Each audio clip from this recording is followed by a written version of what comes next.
Welcome to The Classical Mind, a podcast about the great books in the Western canon. We're your hosts. I'm Father Wesley Walker, And I'm Dr. Junius Johnson. and we are very excited to have with us Heidi White to discuss Purgatorio by Dante.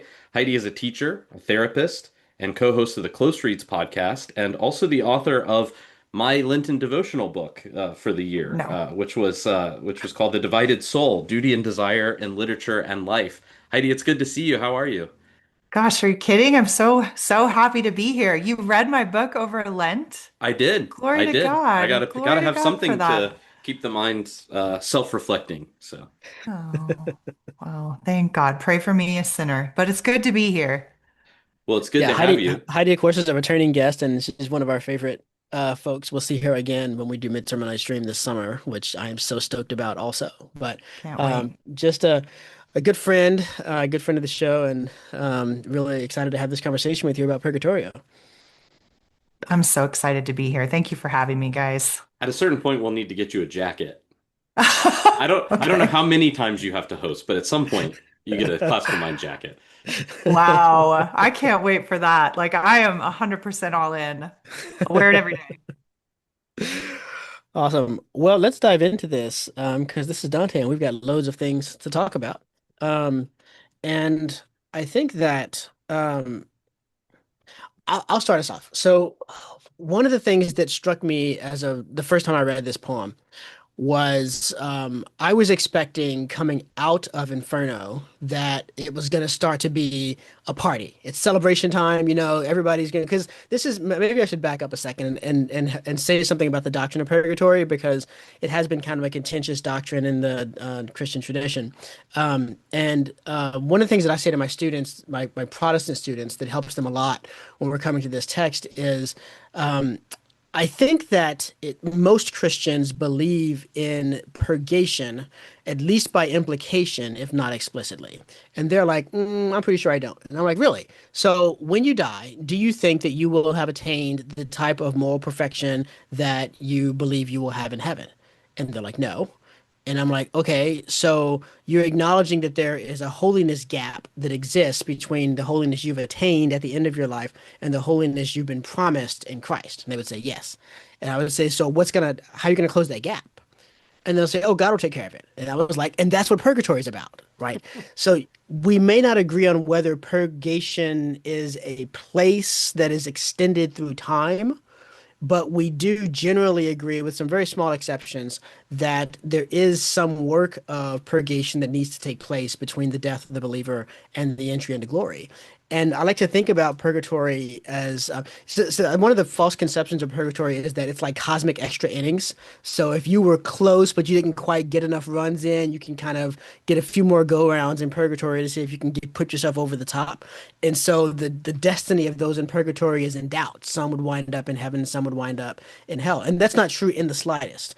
Everybody in purgatory is going to heaven. Purgatory isn't cosmic extra innings, it's cosmic decontamination. It's that chamber you pass through on your way into the clean lab to get all of the extra contaminants off of you so you don't sully the experiment on the inside, right?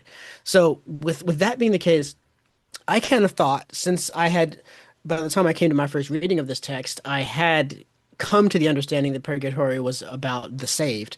And so I thought, okay, so everybody in here's going to be having a great time. This is like heaven light, and it's going to be like pre-party. It's like that reception before the party when everyone's kind of hanging out and having cocktails and stuff and catching up and everything. And I get there, and there is a tremendous amount of suffering going on in purgatory. In fact, I'm pretty confident saying that there is as much suffering in purgatory as in Inferno. And in many cases, it's the same type of suffering as is happening in Inferno. Um, but and both places are really, really loud. But that's where you begin to see the difference. Is that in Inferno, it is loud with the screams of those who are being tortured and the pain and the agony, and it's loud with the complaints of the damned saying, it's not my fault, it was his fault, I didn't do it, I'm innocent, blah, blah, blah. Purgatory is filled with the sound of singing. As these souls are undergoing these, in some cases, quite extreme torments, they're singing, and they're not singing just anything, they're singing hymns to God. And one image, I think, is in a nutshell descriptive of the difference between the atmosphere of heaven and hell. And I thought it was really eye-opening for me to see that the difference between hell and purgatory did not consist in absence of suffering, but rather in how one was able to receive that suffering. I really like that. Junius, thank you for that description. I really like how you highlighted the singing and how the air is filled with dissonance in hell and harmony in purgatory. Mm. And and that is an encapsulation of the difference between the two. The souls in purgatory, they are suffering. They're being cleansed, they're being purged, and being made fit for heaven. And they can no longer sin while they're there. They have committed their sins already. And they're truly repentant. And one of the things that adds to the sufferings that they experience in purgatory is that they want to be in heaven. They Mm. don't want to just, they want to cast off their sin. In fact, everybody in purgatory is led by desire Mm. through purgatory, which is a very, very different vibe than hell, um, Yeah. in Inferno. And I really, I like that. And so the, the singing is so beautiful because, and you highlighting that is so beautiful. Purgatory is interesting because it's such a sensory experience, and yet the people Mhm. there don't have bodies in the same way that we do.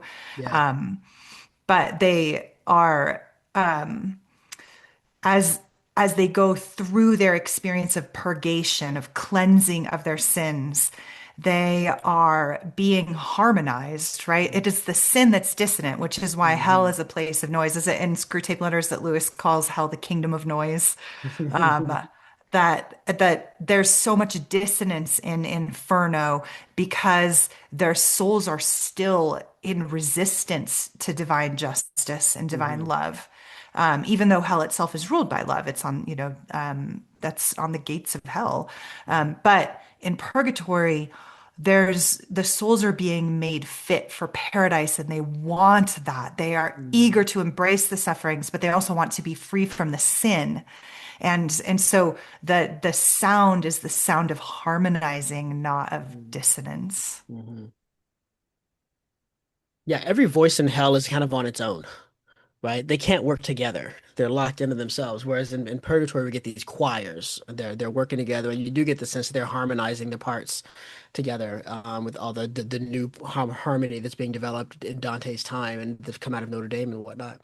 Um, I agree with what you said, but I wonder if we might twist something a little bit, should repoint it separately in order to underscore more deeply something that you were talking about, which is that maybe we should, rather than saying that the souls in purgatory are led by desire and the souls in hell aren't, we should say they're both led by their desires, but the souls in purgatory are led aright by their desires. They're being led upwards because their desires are fixed where they ought to be. Whereas in Inferno, their desires are leading them away from God. They're being scattered and dissipated by their desires in ways that we're all very familiar with from our lives down here on this earth. Yeah, their desires are still attached to the wrong object, Yeah, yeah, which is themselves and their own yeah. appetites and passions and That's right. vices, which becomes important on purgatory, but in a different way. Yeah. It's interesting that there would be people who would expect, not to throw shade at you, Junius, but who would expect this to not be painful when they first read it, because we all know this from our own experience, right? Yeah. When we try to do this now, um, put away the vices that we have, purge ourselves, latch on to virtue. There is a great deal of discomfort that comes with that, and Mm, pain, and it feels like suffering, though it's a kind of redemptive suffering, but. Um, the idea that it could be hand waved away, uh, which is kind of what happens, I think, when people punt that. Well, God will handle it in the end, which He will, but that doesn't mean it'll be pleasant for you at the time. It will mhm. be eventually, Yeah. but I think that's part of the larger narrative here, which is that the idea of purgatory is to be humanized, Mm, and those vices, the passions that are held onto in the inferno, are dehumanizing, and we saw that over and over again as we went through hell. It's mhm. this horrible disfigurement of the human person, and so yes, we. want to become human, but getting there is hard. I was just reading Gregory of Nyssa's on the soul and the resurrection recently, and he Mm, talks about that idea of scraping away the sin that is glued to the person, and it's a painful process. Um, mhm. but that's part of the human journey, and God won't bypass that because that's not good for us. Yeah. I think what you're saying is so important, especially what you're saying about this rehumanizing that happens in Purgatory. And I've Purgatory is my favorite canticle. Mm. If you can have a favorite canticle, one of the greatest books of all time, right? Like, You can, what because am I we gonna all like? do, and this is Yeah, our favorite. right. Yeah. Um, that because it feels so human to me, it's so Mm, relatable to me. On all of the ledges of Purgatory, I feel that I am being convicted of the vices of my current life, my earthly mhm. life, right? And Mount Purgatory is on earth. Yeah. And so I can't help but wonder if even the question about the theology of purgatory is a little bit missing the point for Mm, some of the people who find obstacles coming to Dante and to this mhm. canticle. And I when I teach this, and I'm sure you guys have the same experiences, if you teach or talk about this book, this that I try to help my students resist displacing this into the afterlife. Mm, And I say, what if we think about this as less a theological point than an anthropological point, mm. more about what it is to be a person, what it is to be human, than any kind of like theology of the afterlife. What if we looked at it as a metaphor of our earthly journey to purge Yeah. our vices because we desire to ascend to paradise and to return to Eden. Yeah. And that I think is a more helpful framework sometimes for approaching kind of the moral heart and the spiritual heart of this canticle. And I think that's the thing right in line with Dante because Mhm. everything that you can accomplish in purgatory, you can accomplish in this life. Thank And one of God. the things that is very fascinating about purgatory, as opposed to either Inferno or Paradiso, is how tightly tied the souls in this book are to the living.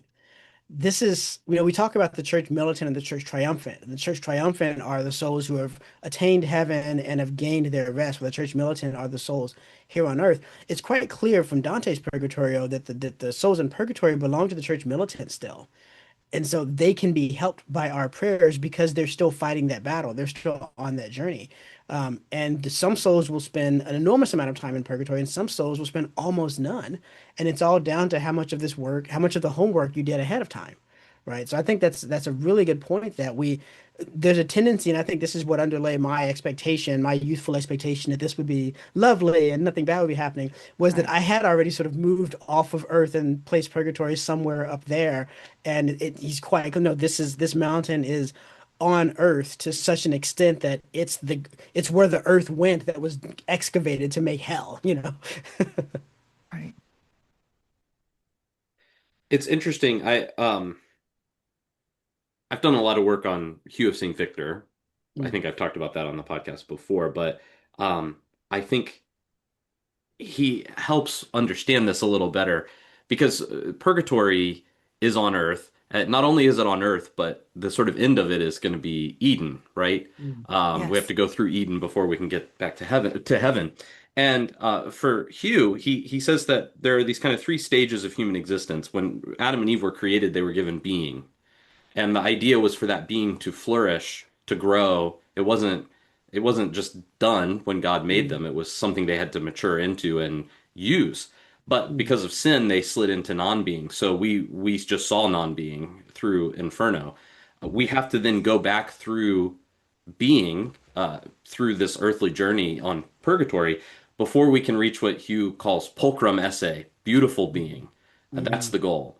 And so heaven surpasses, we go beyond Eden eventually, but we have to go back. We have to trace our steps, just like to get out of the wood. Dante has to, figure out where he got off, and you would have to trace your steps backwards.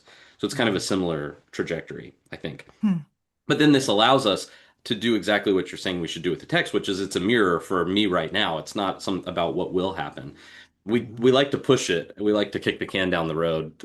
Jesus, I mean, Defer the cleansing of our sins a to lot have of mercy Jesus on us. words about judgment, I think, should be Yeah. read that exact same way. People talk about, oh, Jesus talks about hell all the time, and that's true, and we should take that seriously. But he's talking to me right now. He's not talking about me in, after I'm dead. It all starts now. Every moment is now, I think, is what's said in the Great Divorce, right, with one of the souls. Mhm. Lord, make me chase, but not yet. That's right. That's right. Well, so the first figure, Purgatory is full of surprises. Like at least for me, I was exactly the wrong person coming to this text, and that's okay because one of the things that I've learned about good medieval literature is that if you're patient with it, it will turn you into the right kind of reader. And that's one of the things that I love most about medieval literature. I mean, gosh, the quest of the Holy Grail.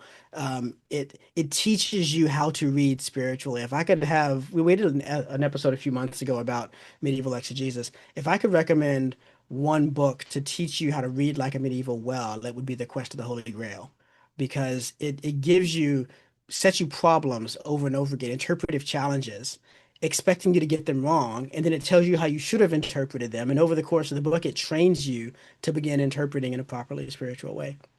So there were lots of surprises in Purgatorio, and the first one is right up front. You think, okay, who's going to be the first person that we know for sure is getting into heaven?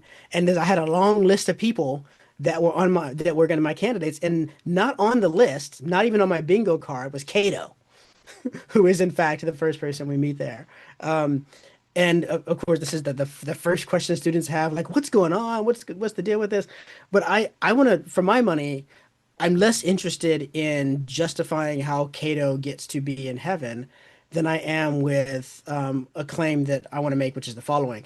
I think that by being the sort of gatekeeper of purgatory, who is ushering everybody in and making sure that people like Ulysses don't land there and make their way up the mountain on their own and all that sort of a thing. I like to imagine Cato watching Ulysses shipwreck off the shores of purgatory. Um, I That's think that great. what that means is that Cato is the last one to finish going up the mountain, right? And he turns off the lights on the way out of purgatory, which would mean that Cato is the person who most barely got into heaven.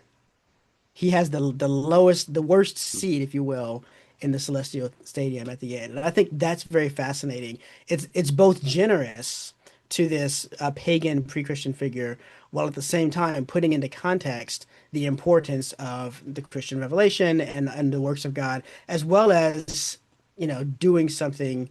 Um, Cato gets here on moral grounds, right? He's a censor. He's responsible for um, enforcing Roman morality and would rather die literally than live in a corrupt state. And that's all good, but it's just what he's got, as extreme as it is just barely enough to get him in.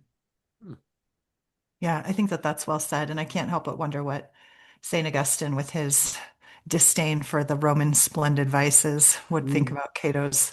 But I think God, in his mercy, right, is one of the things about purgatory and I mean all of the the Divine Comedy, all three canticles really emphasizes the justice and the mercy of God, that they're not in opposition to one another, but they are two sides of the same coin, right? And so God, in his justice to Cato, insists on his actually enduring rather than dying, right?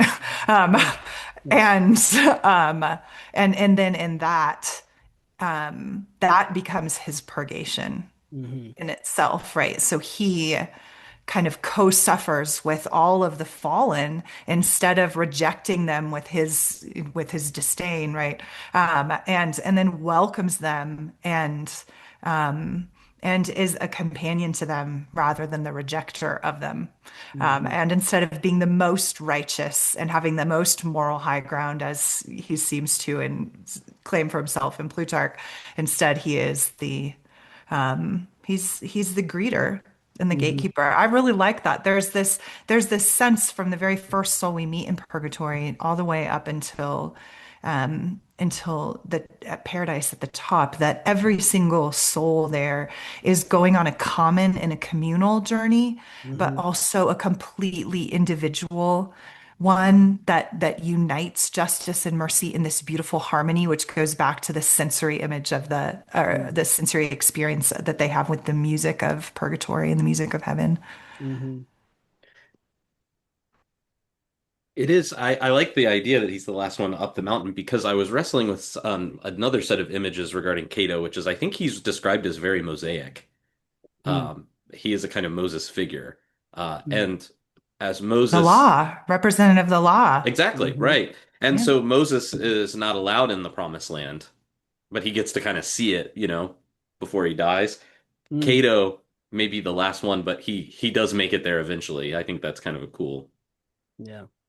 ending Yeah, to to that Heidi's story. point, I think that what you're saying, Heidi, is he imaged visually and structurally in the poem because every single person lands on the shores and every person's got to pass through all the terraces and get all their peas wiped off their heads before they can get to the top. And yet, and that's the common aspect of it, right? We all have passed through those same challenges, and yet each person spends different amounts of time on each of the terraces depending on the work they need to do, and that's the individual aspect of it. Mhm. And I do love that even um with the exception of maybe like the Virgin Mary, who just probably bypasses this whole thing, that And leaves everybody her else, living imprint on every ledge. yeah, exactly. But everybody else, yeah, because she is the most often, like, the biggest image throughout this whole thing.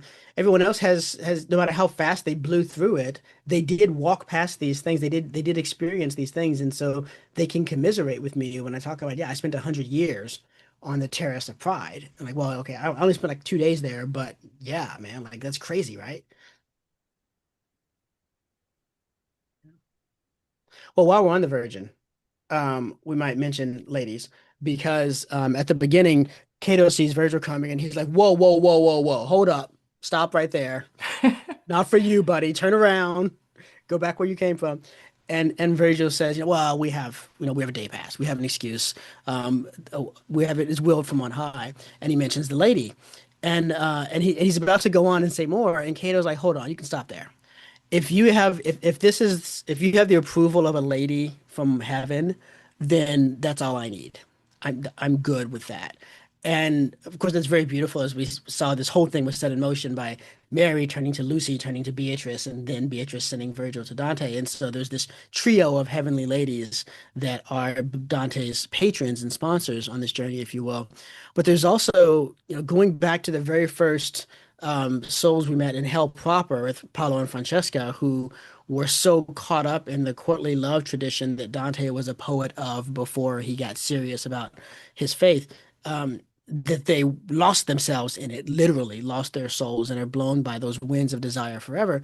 And there's a courtliness to this as well, because it's very common in the Arthurian tradition that, you would abjure someone to do something by the person you love most or by your lady love. And of course, then they have to do it for you. And so there's this, Cato has that same sort of courtly deference to the high lady, but here it's not a lady love in the court, it's one of the high ladies of heaven.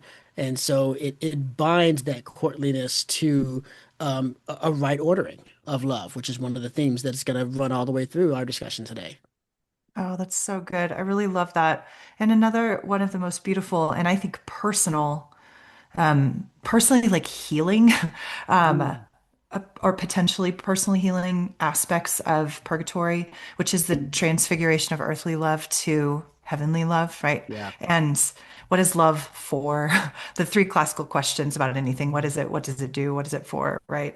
And Dante is his love for Beatrice was fallen and now it is Mm, being redeemed, and then it will be his Beatrice will become his guide through paradise, but she can't yet. Like he can't yeah. behold her until he is purged of his sins because he can't love her rightly, which goes then to, but she can love him rightly, right? Yeah. Yeah. And so she prays for him and she prays that he will be purified of his sins so that they can have a truly healed and healing love. And I think that's just so so beautiful. And you see that from the very beginning. It's still Virgil leading Dante the Pilgrim through Purgatory, but you know from the very beginning that Beatrice, that these women, right? Like, and women awaken desire. That's that's part of the deal, right? And that desire must be purged in order for it to be holy. And we Hmm. see from the very beginning that is going to happen. It is a guarantee at this point. Once you arrive on the shores of purgatory, you know, you are assured Hmm. that your loves will, that although now disordered, will go through this process of reordering and then Hmm. given back to you in their heavenly form, the way they Yeah. were truly meant to be. Yeah. That's It's right. also Yeah, because the earthly forms would allow you to stop content short of the true and Yes. good version of the thing, and Lesser so you're left with a loves. Yeah. shadow. Yeah. Yeah. I think to fully appreciate what Cato is doing in his deference to the heavenly ladies, though, we need to understand his relationship with his wife. Well, good. Um, because, well, first of all, it's interesting. So Virgil tells Cato that Dante goes in search of liberty. Hmm. And then in the subsequent interaction, Cato gives at least a sneak peek of what that liberty might look like, I think. Hmm. Because Virgil kind of tries to cozy up to Cato. It's like, oh, I just was hanging out with your wife. And Cato just is not interested in that at all. He says, now that she dwells Fair, by beyond the the evil way. river, right, now that she dwells beyond the evil river, she has no power to move me any longer. Such was the law decreed when I was freed. And so what's interesting here is that throughout Inferno, we had all these cases where Dante sort of was taking pity on the suffering soul, and Hmm. Virgil would be like, "You got to move on. You can't stop here, and you can't feel that way, or you shouldn't feel that way." And now Virgil's the one kind of doing it to Cato, and Cato's giving him the same sort of treatment he was giving all these souls in Inferno. But I just think it's an interesting contrast. So Cato understands where his true loyalty should lie. And in that recognition, he kind of models what that liberty that Dante's after should look like. Hmm. That's right. And that's one of the other really important themes that runs through this canticle is we saw a little bit of this in Inferno of Virgil's failures, right? When he tries to get them into the Inferno city and he's like, Dante's like, what are we doing? Virgil says, I've got this. And he goes over and he does his little thing and they shut the gates even tighter. And he's like, ah. And that's now we're seeing in a sense, the systematic dismantling of Virgil's capacity because the further we go up this mountain, the less Virgil understands of what's happening and the less well equipped he is to be Dante's guide until ultimately he has to hand Dante over to someone else because he doesn't actually get to, Virgil isn't saved. The best thing Virgil's got is he's not damned either. He gets to be in limbo for all eternity. And so, right here at the very beginning, Virgil breaks out his know-how to try to help them through it. Reminding one perhaps a little bit of Ulysses with his little speech that he would bring out to get the men to do what he wants them to do. And Cato, you know, I think both gently and firmly, as the redeemed souls know how to do, says that's not going to work here. That's not what we're about here. We have a whole different way of doing things here. It's good. I mean, Virgil can only take Dante so far as human reason, Yeah, which is far, but not far enough. It doesn't extend into grace and that the the spiritual perception yeah, that is needed to unite grace with reason. yeah. That's right. Virgil both as reason, but also Virgil as art. Hmm, As the greatest of it's the true. poets. True, he's going to hand Dante off to another poet, and I think that's really important as well. But art alone can take you only so far. And these things are great, art, reason, they do elevate the human spirit. They do point to God and send us in the direction of God and salvation, but they have to hand us off to grace at some point. It's good. Otherwise, if art can get you there, or if reason can get you there, then Ulysses might as well have made it here as well on his little journey, right? I mean, Which makes this very interesting at the end of the opening canto that it's Virgil who baptizes Dante, in that he washes his face and then gives him the reed. I mean, Cato mhm, tells him to do it, but it is Virgil's action. And I suppose, I mean, in terms of sacramental theology, you don't have to even be a Christian to be the one who does a baptism. But Right. it is interesting that there are these limits, and yet Virgil still gets the privilege of doing the Yeah. baptism, being the minister of the baptism. That's right. Well, and I think that there's something to this, the healing power of art there as well. Mhm. And you see this in someone like Dante has absolutely experienced this, that and I think ever since, I mean, from Boethius on, the notion that art, broadly construed to include philosophy, is one of the sources of healing and perhaps one of the principal sources of spiritual, emotional healing, healing for the soul. That's beautifully imaged in Virgil's ability to give Dante this baptism, which of course is only a secondary baptism because Dante is already sacramentally marked by Christian baptism. But there is this important role that the poet has in um, helping Dante to process and set aside the hurts he has incurred in hell. Mm. I've always loved that his face is grimy with soot from the fires and stained with the tears, and you forget over the course of Inferno that most of the time Dante is weeping. Mhm. And so we've all seen people who've been in great grief and they've been crying a lot and how their face is a mess. And that's how he looks. Plus, he's also been going through fire. And this moment reminds me every time of just how harrowing, if you'll excuse the word, his trip through hell was. Yeah. All right, I think we got to talk about love. Well, maybe before we talk about love, we'll get to love, because love is all you need. But before we get there, we should dig a little bit more into this suffering. We spoke last time in the Inferno episode with, I guess, Catherine about the contrapasso, which is this lovely polyvalent Italian word that literally means counter suffering. And it's interesting because in medieval medicine, you both have some diseases require you to cure it by applying the opposite. This is what bloodletting is about. If you have an Mhm. excess of one humor, then you want to drain off that humor so you bring the humors back into balance.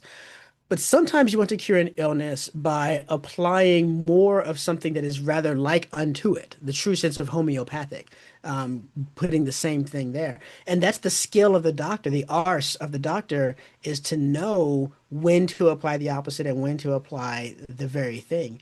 And I think that, the contrapasso picks up that in that it's counter suffering, but what is counter is not necessarily it's exactly the opposite to the thing that you did. It's rather, this is the thing that needs to be applied to counter the effects of that sin to you, to turn you around and face you the other direction. In some cases, that is more of the same, that you need to be made to see it truly so that you can walk through it. But I mentioned Paolo and Francesca a moment ago and how they are, because they gave themselves over to desire and to passion without regard to reason and didn't even finish reading the book. Their punishment, like all the lovers, is they're being blown about by the wind and they can't choose where they go and they're not given any rest. It's a restlessness of passion, right? That's the contrapasso. Well, when you come here, it looks more like there's there's a redirection that has to take place by drawing your attention to that which is truly love worthy, truly lovable. Um, and so sometimes the sufferings are very, very similar, sometimes they're very different, but either way, there's something bent in the soul, and the contrapasso is about unbending that thing and straightening it back out. And so I find that to be one of the most fascinating aspects of this. My mind always goes to the Terrace of Pride and the big rock weights they've got on their back, and which keep their eyes focused on the mosaics on the floor, right? Yeah, you thought you were somebody great. You're always lifting yourself up, so these weights are trying to bear you down. But it's not primary. It's not just like this is something that comes up, politically. We say, oh, this group was oppressed for a while, and so justice looks like giving them the power for a while, and then once they've had it for an equal amount of time, now we can all be equal because we've all had our turn. That's not really what the weights on the prideful are doing. The weight is really making sure that you can't look away from the helpful and healthful art that has been laid out for you, that you have to continually contemplate those things. And so I think the creativity with which the contrapasso is deployed reaches a whole other level. in Purgatorio. And I would recommend as you're reading for Contra Posse in this canticle, look at it at a variety of levels because it's very leveled and textured. It's much more subtle. The suffering is much more subtle in Purgatory than it ever was in Inferno. I think that that's so beautifully said. I love that. And the Terrace of the Prideful is our introduction to the purging of the seven vices, right? Yeah. That are all, or we in the West usually call them the seven deadly sins. But when people ask me all the time, I'm sure they ask you guys too, like, why is gluttony and the seven deadly sins but not murder, right?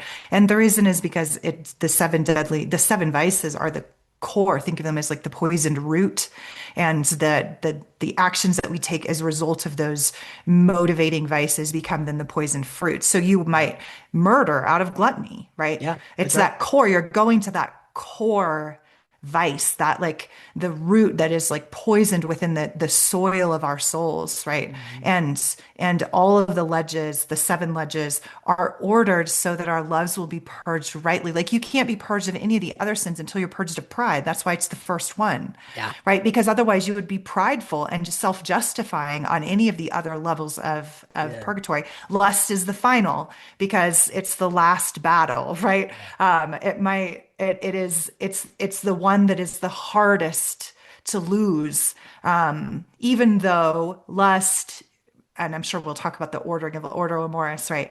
Lust, according to Dante at least, is the least bad vice. I'm saying air quotes with that, because it is an excess of love for a good thing, right? Hmm.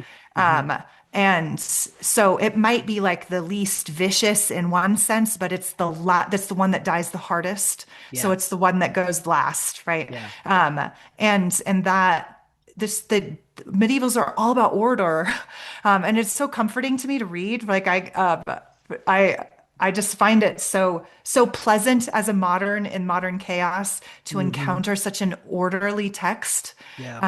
about that gives me this like very relatable framework for understanding the purging of my own vices, even though I know that I'm not on the mountain and I'm not getting rid of all my pride first before I go on to envy and all that. But Hmm. it contextualizes and conceptualizes the purging, the medieval moral vision Yeah. so beautifully. And I feel like it's so applicable, so relatable. But I really want to go back to what you just said very quickly here about the Contra Posse and the Ledge of Pride is a great example of this, a representative example of this, that as the soul, everything is just and merciful, and the sufferings in purgatory are medicine, right? Mm. They are for the healing of the human person. Hmm. And so everything is bearable. I remember somebody telling me about childbirth, like Mm. when I was pregnant with my first child, who, you know him, Junius. This is one of the Great reasons kid. Junius and I Yeah. know each other is because Junius weekly meets with Jack to tutor him in Latin. And he loves and respects you so much. But anyway, when I was pregnant with Jack, I remember talking to a friend who had many children, and telling her I was nervous about childbirth. And she's Mm. like, don't be. She's like, your body was made for it. Like Mm. it's good. Like it's not like breaking your leg. Like you can handle it. Like it's for you and you are Yeah. for it, right? Mm. It is this life-giving travail that is good for the woman to Mm. endure. And Mm. and that was so helpful to me. And that is similar. There's an analogy there for the sufferings of purgatory. And on Hmm. the ledge of pride, everybody receives a stone to carry on their back in proportion to the amount of pride that they had on earth. So it's visible, which no prideful person wants anybody to see how prideful they are, right? That's right. It's Yeah. visible to everybody how much pride you have. But Yeah. you're not going to rejoice if you have a lighter stone because you're less prideful. So thank God Yeah. for that, right? Yeah. And it forces you the weight of your own sin, which I feel this every day, Mm. forces the souls into a posture of humility. Mm. So they're bowing literally Yeah. under the weight of their sin for the first time. And Yeah. then as they're walking on, you mentioned the images carved in the ledge, they're the Mm. souls they're images of the prideful. And so Mm. you're forced to trample upon the prideful.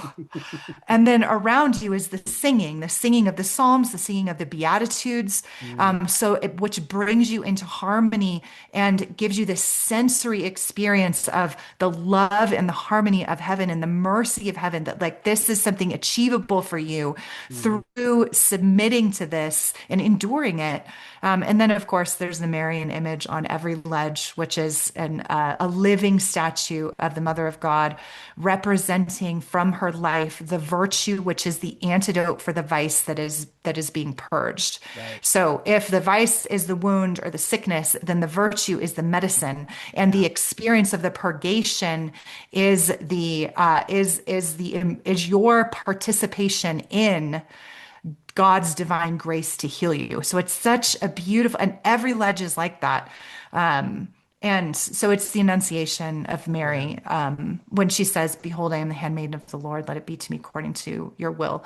And that's the image of humility that's giving us from the life of Mary, the very first Christian, which, Mm. depending on your Marian theology, the presence of Mary as representative of the virtues is sometimes difficult to swallow. But if you, every Christian tradition can accept that she is the first Christian, Yeah. and as thus the example for us. She is not an exception; she is an example. That's right. And that, so all of the ledges have that, which is good for my, like orderly kind of mind. I like stuff like Hmm. that. That's why I love medieval literature. I know you guys are the Hmm. same. But it's also just so personal and humanizing because I'm like, that I long for that. I'm willing Yeah. to suffer if it is for purgation so that I can be cleansed and united to God. And that's how all the souls are there. Yeah. That's good. One of the interesting things that you just said, it just kind of, I don't know, made me think the idea of being nervous about other people seeing how big of a Your problem that you rock have. is. Right, but the Yeah. funny thing about it is that of course the rock is bending everyone over, so they can't see it anyways. Uh, Which happens on the next level too. Next right. one's envy. So they don't, so they can't know, but it's something that you would be kind of self-conscious about. And I guess part of the purgation is stop worrying about that. Yeah. But that is an important lesson for us because we do this all the time. We don't want people to see our sins. Again, depending on your theological tradition, like the sacrament of confession can feel really uncomfortable for people because I have to actually go and say the things that I did. But that there's something quite freeing in being able to stop caring about that and just do what you need to do.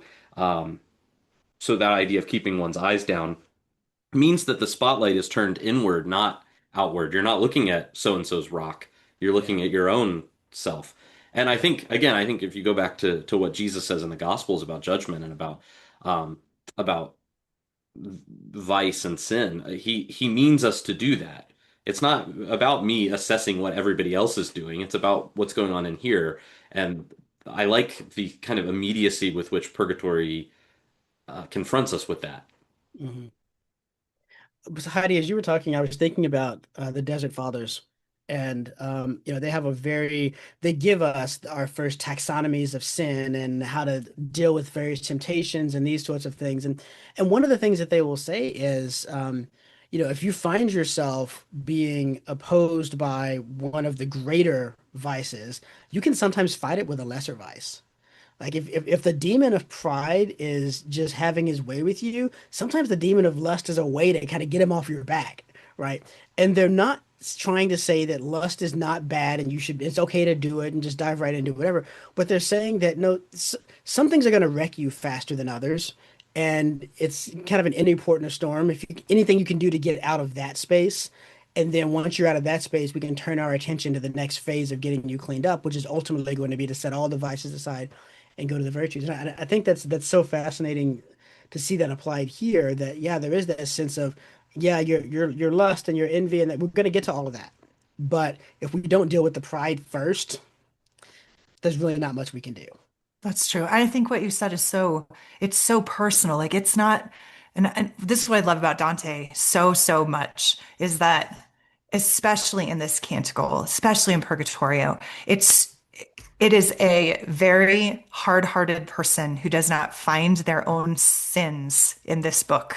Yeah. Right. It's so hard for it's so hard to just displace this into the realm of the intellectual because you keep meeting yourself all the time, right? Yeah. And you're like, oh, that's me. Yeah. And I think we've all experienced what you just said. Like, look at how spiritual I am. I'm doing great. Like, how much I'm Right. praying. I'm like, right? And then bam, you're hit with like some kind of like temptation that you thought you were above, right? Yeah. Like lust or gluttony, or like you're suddenly angry at someone, or like a resentment return, something that that is intended or allowed. Perhaps we should consider that that is given to us so that we will repent and humble ourselves and be like, I'm just an ordinary sinner. Hmm. And of course, we're supposed to overcome that temptation, that fleshly temptation, whatever it is. But of course we are. We're not supposed to be like, well, at least, I'm just going to have an affair because at least I'm not prideful. Like, that's not it. Right. Right. But And if you're that, thinking that, yeah, you're prideful. right. That's right. Exactly. But it does kind of, and I think the ordering of the vices and the purging of the vices is this canticle gives us this really visual, like a sensory kind of way. I love how you just said taxonomy. I love that.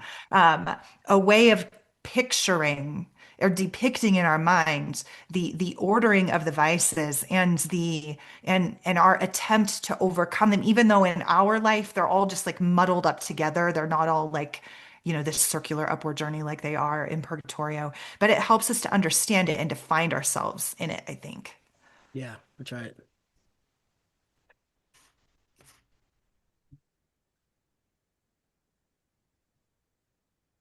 I kind of want to talk about um one more another different type of surprise in Purgatorio, which is people that you wouldn't expect to see there. Right. And Dante has a really great moment of this in the middle of the poem when he comes across Buonconte, who is someone that he knew in life, and he was kind of, a notoriously profligate, and so no one is expecting to find him in purgatory, and he's there, and Dante's like, um, how? What are you doing here? And Bonconte recounts that he was in this battle and he gets wounded, and as he lies on the ground dying, his last word is Mary, and that's enough. And this angel comes and takes his soul and carries his soul off to purgatory. And a demon shows up to sort of debate with the angel and is like, hold up, flag on the play, no fair. He didn't even say Jesus, he just said Mary. Like, that doesn't count, right? And but the angel doesn't interact with the demon. He's already gone with the soul, and the demon's just left there sputtering. And so the demon's like, fine, I'm gonna mutilate his body. And so he uses his demonic power to summon up this big storm, and all of this rain comes and lashes the body, and it gets thrown into the river, and it gets washed. And then the waves of the river, as he comes to his final resting place, break his arms into a sign of a cross over his body. And so all the demon's rage accomplished was to give him the external form of baptism.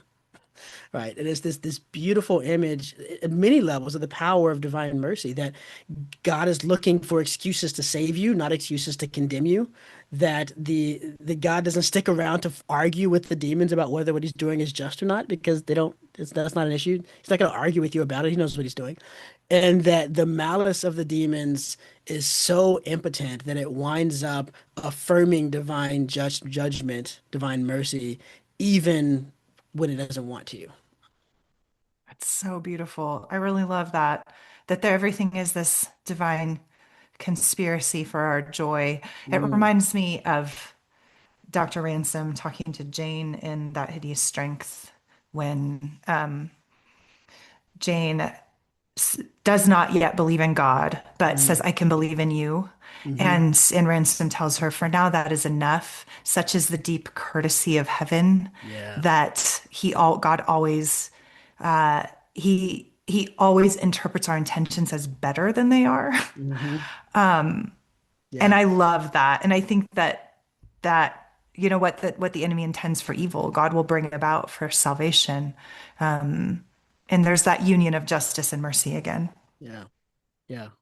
At our in our liturgy for the Mass, we always pray a prayer called the Prayer of Humble Access right before we receive communion, and one of the lines in that prayer is that God's property is always to have mercy, and I love that prayer and frequently fall back on that prayer. But that idea of surprise in purgatory, I think, is instructive for us again, not in terms of one day when we get to heaven, we'll all be surprised. I've heard people say that. I think that's true. Hmm. At who's there, but that should bleed into the present, and that it Hmm. should give us a bigger imagination, or Yeah, at least the cessation of judgment when it comes to dealing with other people, that's right. because you don't know how God is doing that in their own life, and so to be able to take that step back and just say, it doesn't make sense to me right now, but all Yeah. will be well is Well, not a bad strategy sometimes.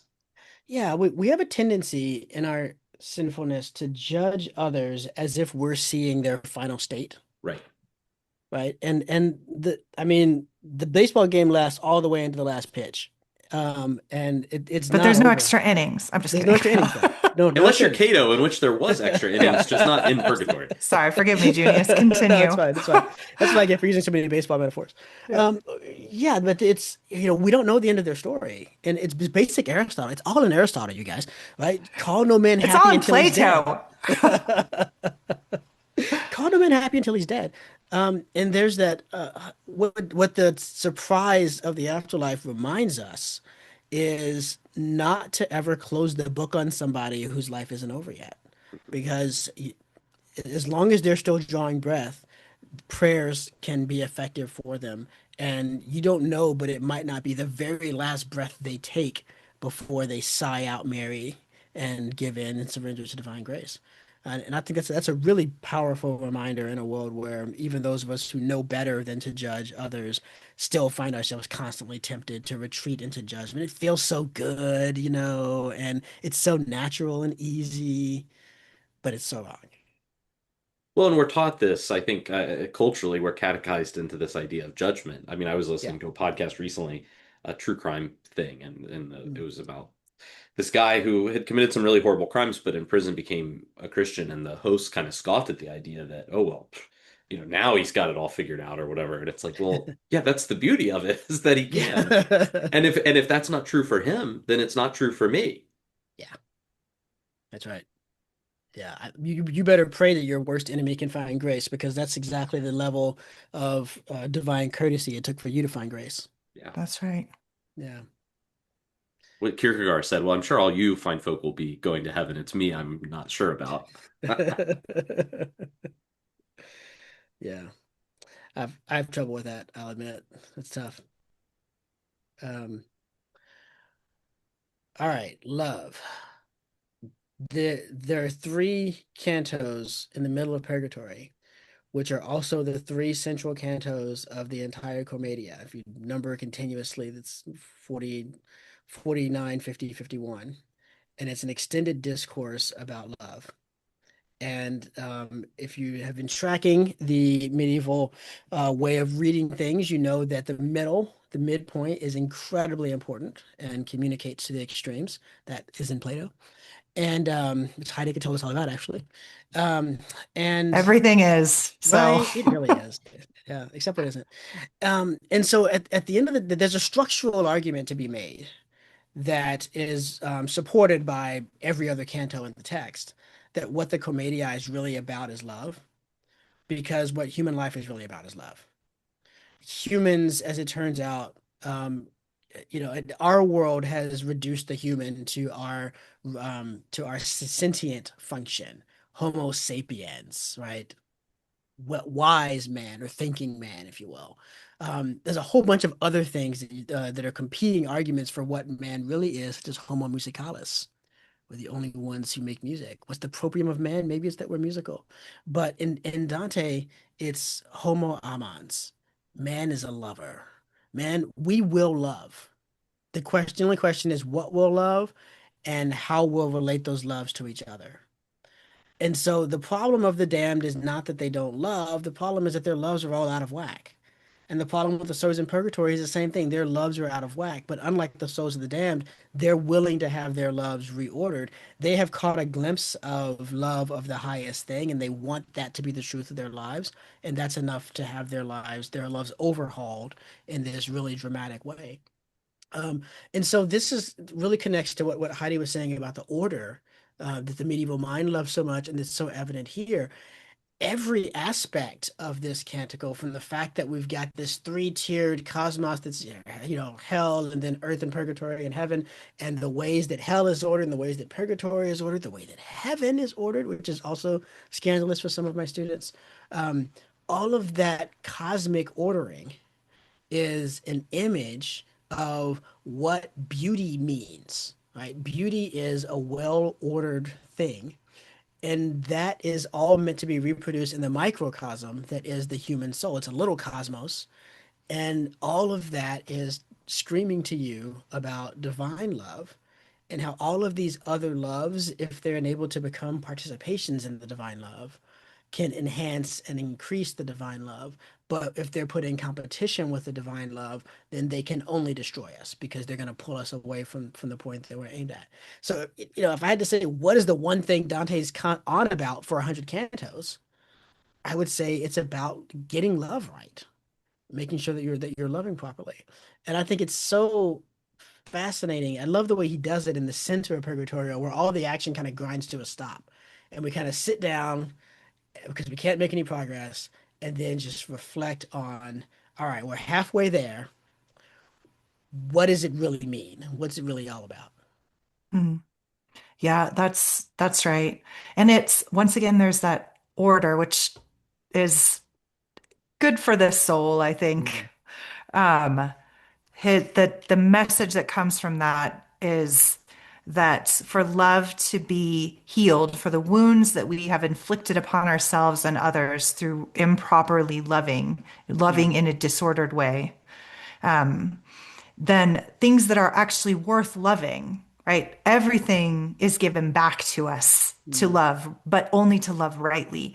And and that is the project of purgatory, if you can say something so reductive. So forgive me for it.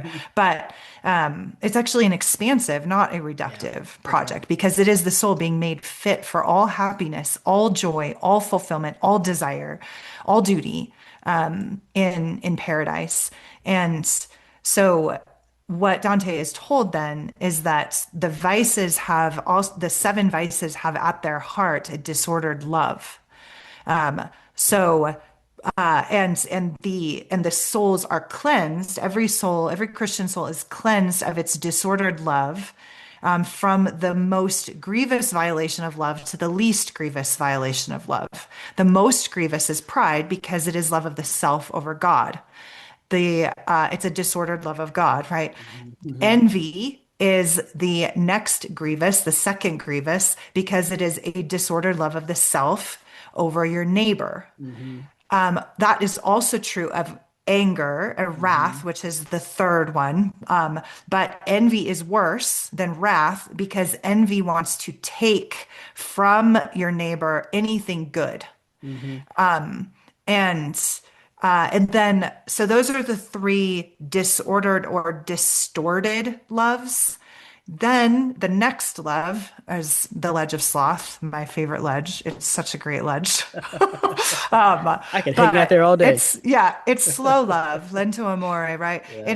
It is not loving the good enough. Yeah. And it's the only deficiency of love, to use the Aristotelian kind of ethical model there, then. Yeah.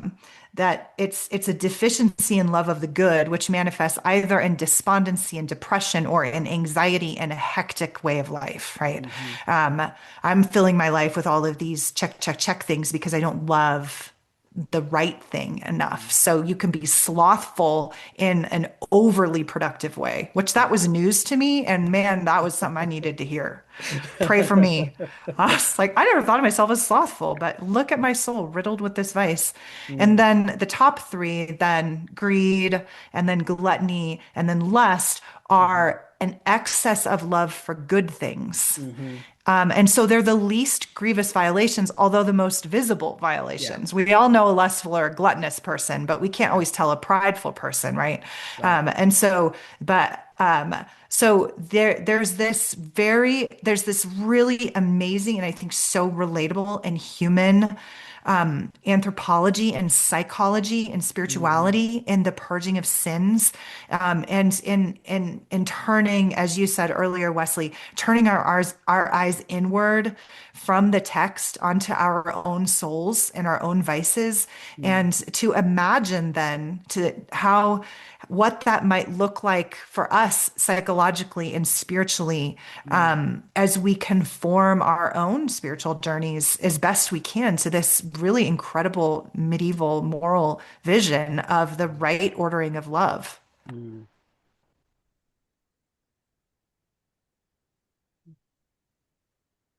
Yeah, I love the hierarchy of the three threes bound together by the one in the middle. That is, Yeah. yeah, that's so nice. And I think that you did a great job, Heidi, of explaining the counterintuitive nature of the hierarchy. That you might think, well, I mean, surely greed is a lot worse than envy. And it's like, well, think about it.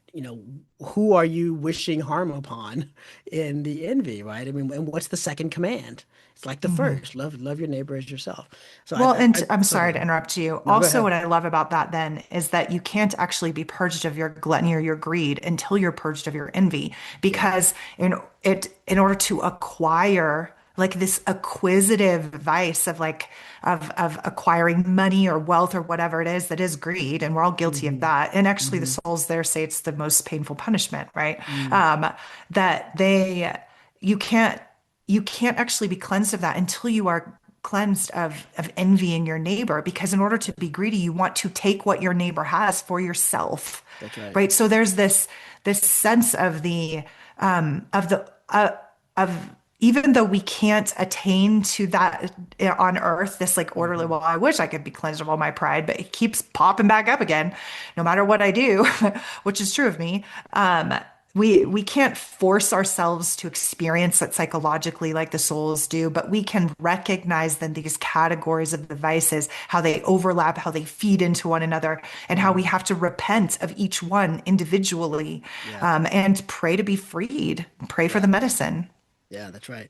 And this is a characteristic of medieval spirituality that the journey upward is conceived of as a spiral. And so you start here and you go around and you're going to wind up there again, but you're a little higher up now and you're going to keep spiraling up until you reach the pinnacle. And so that's, you're right.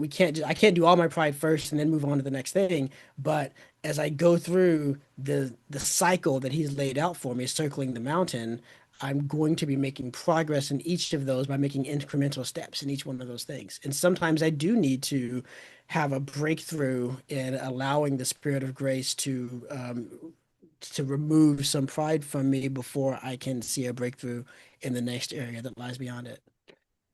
One of the other names for those sins is in the medieval tradition is it's not they're not just called the deadly sins, they're also called the capital sins because Hmm. they bring along other sins. And so it would make sense that you would need to start with pride as sort of the leader of the rest of the sins. Hmm. And once you kind of knock out the head, then it's much easier to kill some of those lesser sins. But yeah, I always like that wording of it, the capital sins. Yeah. I think that's helpful. Yeah. That's so good. I think it is it Evagrius who calls pride the queen of the vices. Mm. Probably many of the fathers did. Um, but that's right there, and I know it's Evagrius who pictured the vices in a metaphor of an army, right? And Hmm. led by one of the like our sins are like this army that is Hmm. clustering behind the capital vice that is leading this Yeah. battle against our souls, That's right? right. Yeah. Okay. So I want to talk about Statius. One of the most poignant moments in the poem is when Dante looks back to say something to Virgil and Virgil's not there. And that little lament that he goes into, that is such a beautiful, beautiful moment.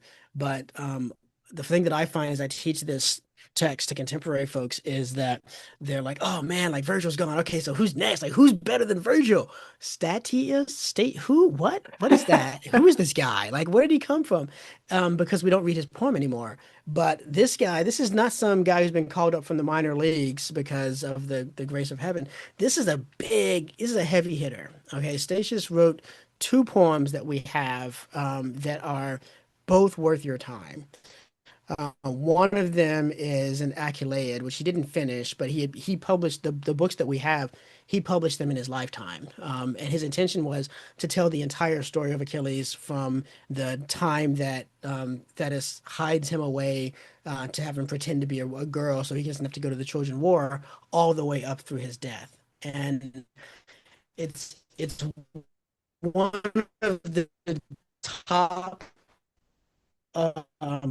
almost the very top of my list of works that I wish we had all. Beginning parts of it has some real comic, it's kind of like a comic poem earlier on, but you know it's going to turn into this, Homeric Iliadic epic at certain points and then end in tragedy. And so I think it would have been this incredible mashup of genres and the stuff there, it's so good. But we can get a sense of how good he would have been at telling those parts of it from his major work, the Thebaid, and which tells the story of the first five against Thebes, first seven against Thebes. There were two sevens against Thebes, and this is the first one, the ones that lost.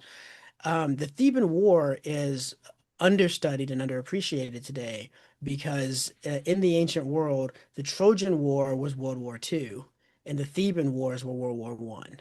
And a lot of when Nestor says at the Trojan War, I wish you could have seen the heroes I warred with in my young days. God, those were men. He ain't kidding because he's talking about Jason and Hercules and Theseus and some of these incredible dudes. And we get a lot of these larger than life, like, greats among the demigods. The one the demigods are that we know are always like, yeah, but I'm no Hercules. We get a lot of these guys in the Thebaid. And the Thebaid is the second greatest epic in the Latin language by about 0.5%. It is so close to being as good as the Aeneid, and passages of it are just absolutely outstanding. Especially because every one of the seven has a remarkable death, and all the deaths are worth coming for. So very good. It's just amazing, and so that's a really really important person that he's handing him off to, and he gets the nod not because Dante thinks he's a better poet than Virgil, because I don't think that Dante does, but because there is this tradition, because Statius lived longer after the Christ than Virgil did, that there was a tradition that Statius became a Christian towards the end of his life, and that makes him eligible. But he's worth turning to because this poetry is so incredibly good, you guys. I love that. So this is my true confession. I've never read the Timaeus. It's time. Um, so okay, all right, Same I here, hear you. and I Yeah, feel like it's something we need to do as an episode at some point in the future because Maybe you you know reference what? it quite often. I do. Maybe you guys read it and then let me know when you're ready, and then we'll do an episode on it. sounds good. We've seen it referenced already in Inferno with the Pride Bull, lying there, the Great Titan, and man, I retaught it last year for the first. Actually, no, I taught it for the first time last year. Hadn't read it in a number of years when I did that, and as I was reading it again, I was just like, oh, this is so good. It's the sons of Oedipus, the Teocles and Polynices, who've agreed to share the throne of Thebes, and then they're going to take turns every year. And the very first year, for the ones I'm not giving it up, and then we're off and running. Well, So, that conversation that Dante has with do we say Statius or do we say Stadium? Like, how are we saying it? I say Statius All right. Anglicized. So the conversation between Dante and Statius is so important and so beautiful on many levels. Mhm. There's a spiritual level, there's like this and an artistic one, Mm, right? mhm. This long, like when you see Virgil and Statius and Dante together, right? And they're talking about poetry. And sure, my students are always like, wow, Dante really thinks a lot of himself here. But there is And you're this, like, he yeah, was right. yeah, I know, right? But there's this longing that he has to attain to the poetic vision and the poetic influence and skill that these poets have, and this there's always this sense of longing in Dante the Pilgrim, and through him, I think Dante the poet. Like it seems very, very psychologically consistent there that he's like, I'm applying everything, like everything's in the ring Mm, to achieve glory. And there seems to be in, or at least I'm not tr I tr I'm trying not to project this, but it seems to be a real struggle in Dante the poet that like I want to be as good as them, but I mhm. also don't want to do it for my own glory, but I kind of do. Yeah, Right? Like yeah. and I think that really comes out on in the conversation that he has with Statius. But then what for me what's most moving and because this is one of the epigraphs from my book actually Mm, is the very famous conversation when Dante says to him like through you I was a poet and through you a Christian, yeah. right? This potentially was Statius a Christian? Was he a pagan? Like Hmm. what and how could it be that if he was a pagan that Dante himself could be converted to the truth, right? And in my book I dedicated that that epigraph is for Lewis, right? Hmm. And for C.S. Lewis, who is my Statius here, and Yeah. that although unequivocally a Christian, but it was Lewis who always said, it is through the pagan poets that I became a Christian. There Yeah. is this essential pagan vision that is more consistent with Christianity than modernity, than the Yeah. modern poets. My daughter, I don't know if she's right about this, but she recently said Homer is more Christian than Milton. Um, Whoa. and, um, Them but fighting it's, words. yeah. But that she found God so diminished in Mm, Milton. mm, And I don't know if she's right. I know that that's debatable, and I'm not trying to create a debate, but there is this sense that like the pagans saw the yeah. spiritual world more clearly than the moderns do. Yeah. And it is possible to come to Christ through the pagan poets. Yeah. And that moment that he has with Statius is it is a poetic vision, it is an artistic vision, but it is also a really beautiful spiritual and I think an expansive Christian vision Mhm. of again that as you kind of said earlier, that's like divine conspiracy for our salvation. Yeah.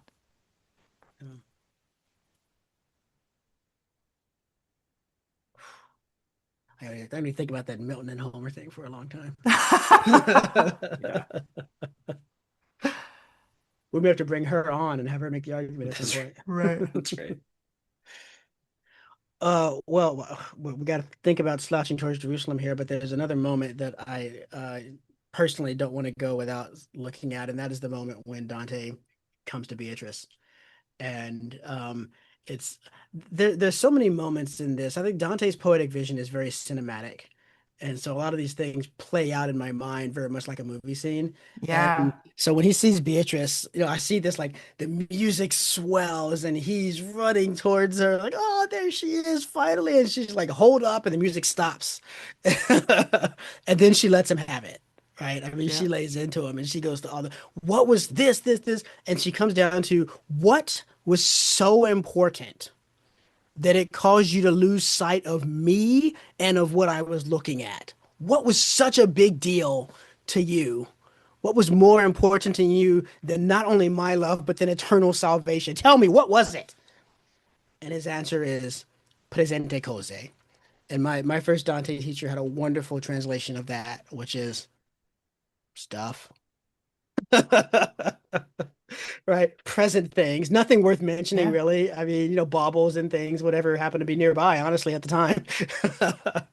And that to me is one of the most, you've talked a lot, Heidi, about the moments of conviction that come through reading this poem and how it's, listeners, I wouldn't, if you haven't read this yet and you're listening to this and you're thinking about reading it, Dante warns us multiple times about reading his book, and I think that you should take it seriously.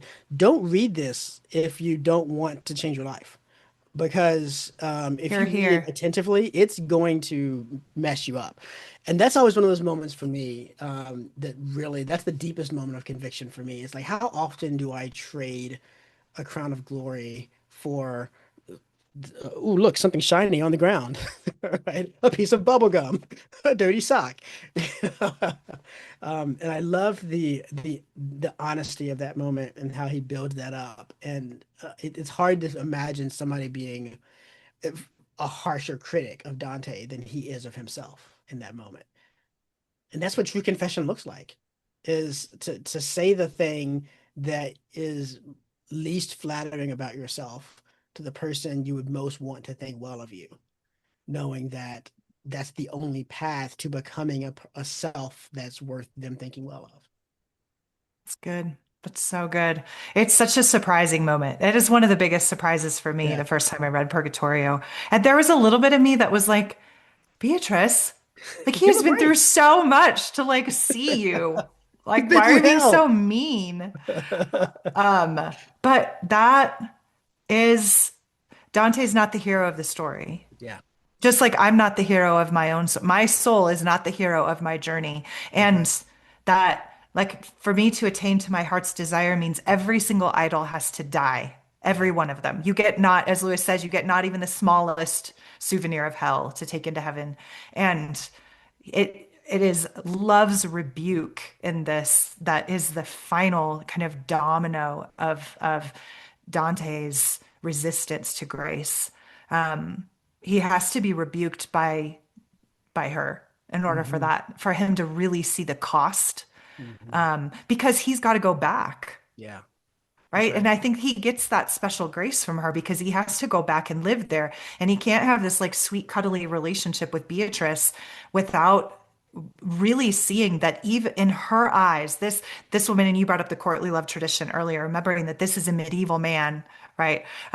And this attaining to the feminine ideal hmm is fraught project for medieval masculinity and femininity. Like Yeah, they get some of that really right and some of it really wrong, just like we do about masculinity and femininity in our age. yeah, And so for her to be his lady is like that's loaded. And yeah. um and that is like he can't go back without knowing the cost. And so there is another moment of justice and mercy in that. But I think it's supposed to slap us in the face because we've been like waiting for this. Like the true consummation is not his reuniting with Beatrice. It is the true consummation of his journey is what happens in paradise, Yeah. right? It's not his earthly love. That's always going to be a lesser love. It's going to be Mhm. the it's theosis, it's the union of the soul with God. Mhm. That's the true consummation of our love. And so it has to be a surprising and a disappointing first, I think, on a literary level and a theological one. We are supposed to be a bit disappointed in that first Mhm. meeting so that we will look beyond it. Yeah. Yeah, because that's not the climax of the poem, That's right? right. We we always thought that perhaps Dante the Pilgrim certainly thought that I've made it, I've reached Beatrice, and she's got to be like, not like that, you don't. Uh-uh. I'm mad at you, right? Right? You can't really look at me until you're willing to look past me. No. Hmm. Dante is not just really, really smart. He's also really, really wise. Yeah. Right? The wisdom of so many of these choices that we're talking about here. I think Purgatorio, more than either of the other two canticles, and this is probably why it's Heidi's favorite, shows the wisdom of Dante, his ability not to get seduced by the easy answer or the obvious answer, but to dig deeper and say, "Now, hang on a second. If we're really going to be remade, we have to go further." It's good.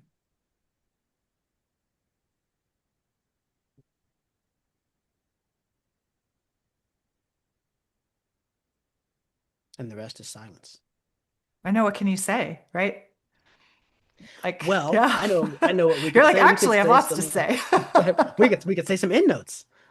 There we go. How about that?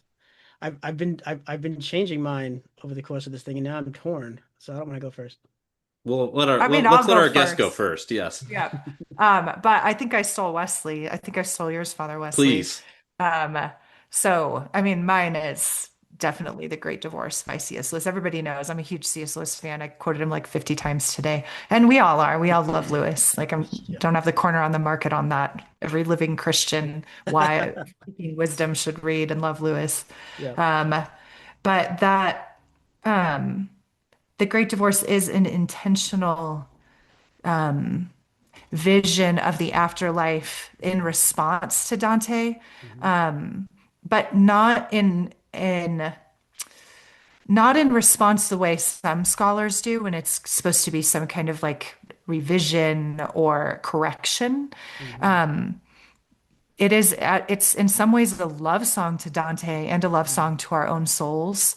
And it has a completely different conceptualization of purgatory, but very grounded in Purgatorio, in that the souls are invited, all of the souls in the Great Divorce are invited to repent in the same way that the souls are repent in Purgatorio, but repent out of their own desire. And one of the reasons I love Lewis so much, and I think many Christians do, whether they know it consciously or not, is Hmm. because he is this prophet of desire, right? Hmm. His message is never squelch your desire so that you can rightly do the right thing, right? Yeah. It's and it's your desires are given to you. They're as a prerequisite for joy. You cannot enjoy the kingdom Hmm. without awakened desires, but they must be properly ordered and harmonized.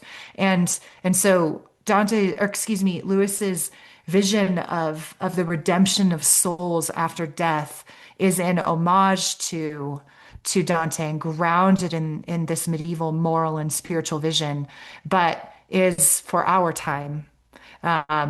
And it has the same healing vision, and I just think they should be read together. Like I don't think you should read one without having reading the other at some point in your life. Yeah. We did a study of the Divine Comedy at my parish. This was maybe 2 years ago now, and we capped it off with the Great Divorce, as I call it, Beautiful. Diet Dante. I So love it. Yeah. that's awesome. That's great. Junius, do you want to go Yeah, I'll go next? next. I'll go next, and I'm gonna stick with my original one, and I'm gonna say the Voyage of the Dawn Treader. And the reason is the Voyage of the Dawn Treader is very much a purgatorio in a couple of senses. There's a letter in which Lewis describes that people are always like, oh no, Narnia is not an allegory. Narnia is not an allegory. Yes, it's not an allegory in the technical sense of the word allegory, which is not what we mean by allegory anymore. But Lewis is explicit that it is symbolic. And there's a letter in which he describes the correspondences of each of the books. And he says that the Voyage of the Dawn Treader is about making progress in the Christian life. It's about the journey of sanctification. And that's why Eustace is the main character, because you can see that most clearly in someone who has to come to faith and then get on that process of transformation through it. Um, and so it is that work of doing the work of purgatory that we talked about and the various challenges, the various ways in which each of the characters are challenged in the different episodes, the seven core episodes of that, seven core episodes, mind you, right? And I know Michael Ward wants to make everything about planets, but maybe things are actually about sins and virtues. But then, of course, at the end, Aslan's country is a giant mountain on the other side of the world from Narnia across a great sea. It's Mount Purgatory. And when you look at the description of it, it's very much Mount Purgatory. So there's a lot of this canticle in particular in the Voyage of the Dawn Treader. And so just like I agree with Heidi, you should be reading this alongside of The Great Divorce. You should also be reading this alongside of Dawn Treader. I'm sad that I have to depart from the C.S. Lewis trend, but I'll keep it It's probably Anglo-Catholic. good. I'll, That's what we I'll, need. I'll keep it Anglo-Catholic though. So mine is a poem. I think if I remember correctly, didn't Catherine choose an Eliot poem? What didn't she do? The Wasteland, maybe? I think she did. In Inferno. So Good I'll do choice. his Ash Wednesday Mm, poem, which he wrote shortly after he converted. And in the third section of the poem, there is this imagery of climbing a staircase at the first turning of the second stair, he says. mm, And so there's this idea of climbing. There's also a very Marian aspect to the poem that's quite beautiful, but I thought I might just read the ending kind of last couple lines of the poem. mm. Blessed sister, holy mother, spirit of the fountain, spirit of the garden, suffer us not to mock ourselves with falsehood. Teach us to care and not to care. Teach us to sit still, even among these rocks, our peace in his will, and even among these rocks. Sister, mother, and spirit of the river, spirit of the sea, suffer me not to be separated. and let my cry come unto thee. Mm. It's a great poem. So good. It's Nice. beautiful. Good choice. It's so much better than the wasteland. You need both, though. You need both. I suppose. You know me, Father Wesley. I don't do current events. I know, I know. We should do a whole episode on modernist poetry. Oh, joy. Heidi, thank you so much for joining us. It's been a Yes, thank pleasure, you. as always, to talk to you. Are you And we look, kidding? This is like the best. I love it. So, well, we look yeah, forward to doing it again in a couple of months, pray for me, a sinner, on my journey to salvation. and for us as well. Likewise, yes, yes, absolutely. Listeners, thanks for tagging along with us. We're over halfway through the journey now. Our next episode will be on Paradiso. In the meantime, keep reading.